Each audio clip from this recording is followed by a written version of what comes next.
ناظرین، روزنامہ شمال اور شمال ایچ ڈی نیوز کی طرف سے مسیحی برادری کو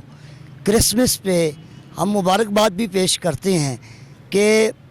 پاکستانیوں کی طرح، مسلمانوں کی طرح اس برادری نے بھی ہمیشہ پاکستان کی تعمیر اور ترقی میں بڑا اہم کردار ادا کیا ہے۔ اور آپ کو میرے عقب میں ایبٹ آباد کا تاریخی چرچ نظر آ رہا ہوگا۔ لیڈی گارڈن کے بالکل سامنے قائم یہ چرچ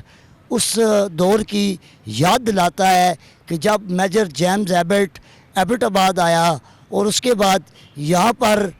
مسیحی برادری بھی آباد ہوئی، اور آج الحمدللہ اس شہر کی تعمیر اور ترقی میں یہ مسیحی برادری بڑا اہم کردار ادا کر رہی ہے۔ ہم پوری اپنے علاقے کی طرف سے، روزنامہ شمال کی طرف سے اور شمال ایچ ڈی نیوز کی طرف سے ہم انہیں مبارکباد پیش کرتے ہیں، اور ان کی ان خوشیوں میں ہم بھی ان کے ساتھ برابر کے شریک ہیں۔